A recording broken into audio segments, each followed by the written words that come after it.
बाबा साहब भीमराव अंबेडकर का नाम लेने वाले, उनकी विरासत के ऊपर अपना कब्जा जमाने वाले बहुत लोग मिल जाते हैं, लेकिन क्या आपने कभी सोचा है कि कौन से वो व्यक्ति हैं जब बाबा साहब भीमराव अंबेडकर के ऊपर संसद के भीतर अलग अलग विषयों पे चर्चा हुआ है, तब किस किस व्यक्ति ने पार्टिसिपेट किया है, किस किस व्यक्ति ने क्या कहा है।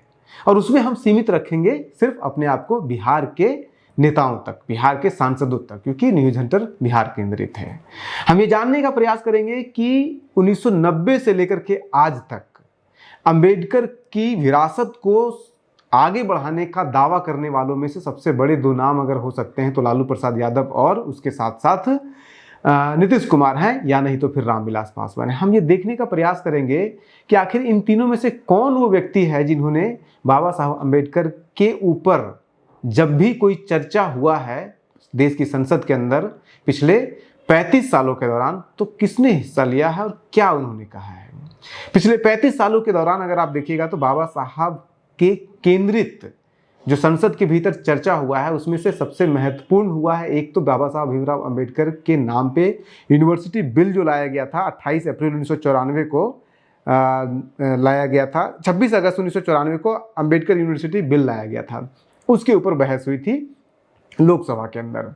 उसके अलावा आपको भी याद होगा कि साल 2012 में 11 मई 2012 को जब एनसीईआरटी के बुक के अंदर अंबेडकर की कार्टून के ऊपर काफ़ी बहस हुआ था, वो एक चर्चा हुआ था। इसके अलावा गांधी अंबेडकर के स्मारक को लेकर के चर्चा हुआ है, ये केंद्रित है। इसके अलावा अगर आप जो छिटपिट घटनाएं होती रहती है उसके ऊपर बीच बीच में चर्चा होता रहा, वो हुआ है कि कैसे अंबेडकर, बाबा साहब अंबेडकर की मूर्ति को देश के अलग अलग हिस्सों में अलग अलग समय पे तोड़ा गया है अराजक तत्वों के द्वारा या उनके विरोधियों के द्वारा, और उसके ऊपर किसने आवाज उठाया है। इन 4-5 मुद्दों को हमने खंगाला पिछले 35 सालों के अंदर संसद का। हमने सिर्फ वीडियो को खंगाला, 35 सालों को खंगाला, उसके पीछे टेक्स्ट को खंगाला। बड़ा आश्चर्य हुआ ये जान करके, और आपको भी बहुत आश्चर्य होगा ये जान करके कि जितने भी मुद्दे बाबा साहब अंबेडकर के ऊपर या बाबा साहब अंबेडकर के जीवन से, उनकी स्मृतियों से संबंधित जितने भी संसद में विवाद हुए हैं, जितने भी बहसें हुई हैं, उसमें से एक भी बहस में ना तो लालू यादव जी ने पार्टिसिपेट किया है और न ही नीतीश कुमार जी ने पार्टिसिपेट किया है। एकमात्र नेता जिसे कह सकते हैं कि कंसिस्टेंटली हर एक मुद्दा पे बाबा साहब अंबेडकर से संबंधित मुद्दे के ऊपर, उनसे संबंधित किसी भी स्मृति के ऊपर हमेशा इंटरवेन किया है, हमेशा पार्टिसिपेशन अपना दिखाया है, हमेशा अपनी उपस्थिति को दर्ज किया है, वो एकमात्र व्यक्ति हैं रामविलास पासवान। किसी भी मुद्दे पे उठा लीजिए, चाहे अंबेडकर की मूर्ति दिल्ली में टूट रही हो, चाहे अंबेडकर की मूर्ति जो है वो मेरठ में टूट रही हो या बिहार में टूट रही हो, अंबेडकरवादियों के ऊपर अगर हमला कहीं बिहार में हो रहा हो या कहीं और पे हो रहा हो, हमेशा इनकी आवाज़ आपको साफ साफ दिखेगी और उठते हुए। और आश्चर्य की बात यह है कि बिहार से और भी दलित सांसद हुए हैं, लेकिन उसमें से कोई भी आपको अंबेडकर के नाम पे आवाज़ उठाते हुए नहीं दिखेगा। अगर बिहार से अंबेडकर, बाबा साहब अंबेडकर के नाम पे किसी एक दूसरे व्यक्ति ने जो सबसे ज़्यादा आवाज़ उठाया है वो है शरद यादव। इनके अलावा किसी ने भी बड़ा इंटरवेंशन कभी नहीं किया है। एक एक करके हम आपको बताते हैं। 1994 में 28 अप्रैल 1994 को 26 अगस्त 1994 को बाबा साहब अंबेडकर यूनिवर्सिटी बिल लाया जा रहा था। इस पर दो बार इंटरवेन करते हैं रामविलास पासवान।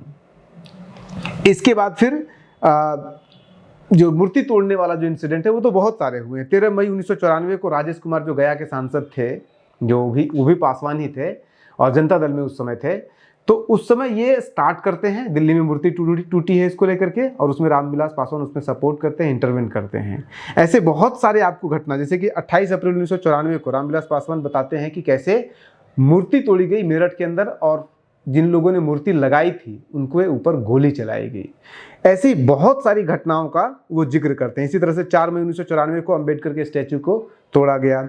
इसी तरह से 18 जुलाई 1996 को अंबेडकर गांव में जब नेता लोग जाते हैं उनके साथ रामविलास पासवान भी जाते हैं, वहाँ पे जिस तरह का एट्रोसिटीज़ होता है उसके ऊपर चर्चा होती है। 5 दिसंबर 2002 को फिर से ये इंटरवेन करते हैं जब ये अनुशंसा ये जाहिर करते हैं शंका कि हो सकता है कि 6 दिसंबर जो कि महापरिनिर्वाण दिवस है बाबा साहब का, उस दिन हो सकता है कि देश में अव्यवस्था कायम किया जाए, क्योंकि उसी दिन बाबरी मस्जिद टूटती है 2006 दिसंबर को, उसको लेकर के उठाते हैं। इसी तरह से 19 अगस्त 2010 को भी वो अंबेडकर मेमोरियल का सवाल उठाते हैं। ऐसे आपको बहुत सारे मिल जाएंगे। जब कार्टून, अंबेडकर की कार्टून जो एनसीईआरटी में हुआ था, उसमें एकमात्र लीडर जो सबसे ज़्यादा जिन्होंने बोला था वो अंबेडकर यही थे। और ये ध्यान रखिए 1994 में लालू यादव तो नहीं है, 1990 से लेकर के 2005 तक 16 सालों तक, 89 से ही कहिए, 16 सालों तक लगातार नीतीश कुमार रहते हैं मेंबर ऑफ पार्लियामेंट। इसके अलावा लालू यादव भी मेंबर ऑफ पार्लियामेंट रहते हैं लगभग 12 सालों के दौरान, इसी दौरान 12 सालों के लिए 1977 से 89 तक 79 तक रहते हैं, फिर 89 से 90 रहते हैं वो, फिर उसके बाद 98 से 99 में रहते हैं वो, फिर 2004 से लेकर के 2013 तक रहते हैं। उसके बीच में 2002 से 2004 के बीच में ये राज्यसभा में भी रहते हैं। 12 सालों का इनका और 16 सालों का नीतीश कुमार। लेकिन कहीं पे भी एक बार भी आपको किसी भी अम्बेडकर से संबंधित किसी भी डिबेट में आपको शामिल होते हुए दोनों नहीं देखे जाते हैं। और आज भीम संसद कोई कर रहा है, कोई जो है यात्रा कर रहे हैं, कोई कुछ और कर रहे हैं। अब इसमें एक चीज़ और देखिए कि जब कार्टून के ऊपर जब बहस हो रही थी 11 मई 2012 को, तो उस समय कोई भी इसमें इंटरवेन नहीं करता है। इसके अलावा देश की संसद में एक और इम्पॉर्टेंट इवेंट हुआ था बाबा साहब भीमराव अंबेडकर के जीवन से संबंधित, और उसमें भी आरजेडी और जेडीयू की लगभग नगण्यता देखने को मिली है।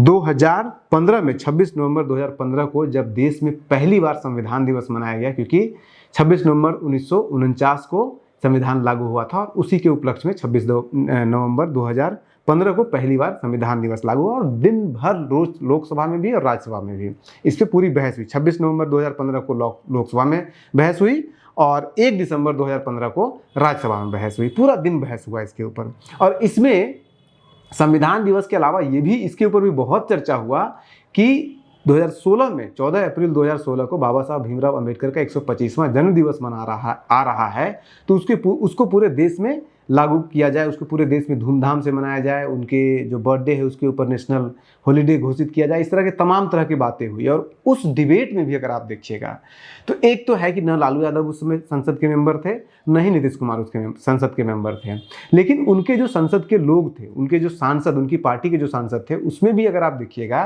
तो आरजेडी के 4 सांसद थे लोकसभा में, जेडीयू के 2 सांसद थे लोकसभा में, आरजेडी के 1 सांसद को जिसको मौका दिया गया उनका नाम था जयप्रकाश नारायण यादव, जबकि आरजेडी का एक अति पिछड़ा समाज से बोलो मंडल भी थे जो गंगोटिया जाति से, काफ़ी पिछड़ी जाति होती है, उनको जगह नहीं दिया गया, उनको बोलने नहीं दिया गया जगह जयप्रकाश नारायण यादव को। और जेडीयू से तो किसी ने बोला ही नहीं। राज्यसभा में जब आइएगा तो राज्यसभा में भी जो सहनी एक थे वहाँ पे, अति पिछड़ा से आते हैं, उनको बोलने के लिए नहीं दिया गया, लेकिन बोलने दिया गया किसे? केसी त्यागी जी को। त्यागी जी बोल रहे हैं अंबेडकर के ऊपर, लेकिन एक सहनी को, एक अति पिछड़ा को बोलने के लिए वहाँ पे जगह नहीं दिया गया जेडीयू की तरफ से। हालांकि उनके अलावा अली अनवर अंसारी, जो कि अली अनवर उनका नाम है, जो कि पसमानदा मुस्लिम थे, उनको जगह दिया गया और उन्होंने सही पॉइंट रेज किया। अब अगर किसी त्यागी का भी देखिएगा भाषण, तो उसमें वही कि वो कह रहे हैं कि उसमें अंबेडकर की बड़ाई कम है, अंबेडकर के बारे में चर्चा कम है और गांधी के बारे में चर्चा ज़्यादा है। इसी तरह से अली अनवर का भी अगर आप देखिएगा तो चूंकि वो पासमानदा से थे, अब पासमानदा दलित मुस्लिम होते हैं, तो वो दलित के दर्द को बता रहे हैं। इसके बाद फिर इसमें अगर देखने लायक कोई भाषण है तो वो है आपका शरद यादव जी का। लेकिन इन सभी इवेंटों में एक तो साफ साफ आपको चीज़ झलकेगा कि बाबा साहब अंबेडकर के संबंधित जितने भी इवेंट, चर्चा, परिचर्चा देश की संसद में जब भी हुआ है, नीतीश कुमार, लालू यादव की नगण्यता है। उनके पार्टी के लोगों के अंदर जब भी मौका दिया गया है तो दलित के मुद्दे पे, अंबेडकर के मुद्दे पे अंबेडकर वादियों को या दलितों को जगह नहीं दिया गया है। और अब वही लोग आज से लेकर कल तक कोई भीम संवाद करेगा, कोई भीम यात्रा करेगा, कोई कुछ करेगा, ये चलता रहेगा। एक और वीडियो हम आपको बना करके देंगे। आज से लेकर कल तक हम आपको 2-4 वीडियो देंगे जिसमें कि इम्पोर्टेंट भाषण जो रामविलास पासवान जी ने दिया है संसद के भीतर अंबेडकर के ऊपर, जो शरद यादव जी ने दिया है अंबेडकर के ऊपर इम्पोर्टेंट भाषण, उसका भी हम आपको झलक देंगे। आप बने रहिए न्यूज़ हंटर के साथ। नमस्कार।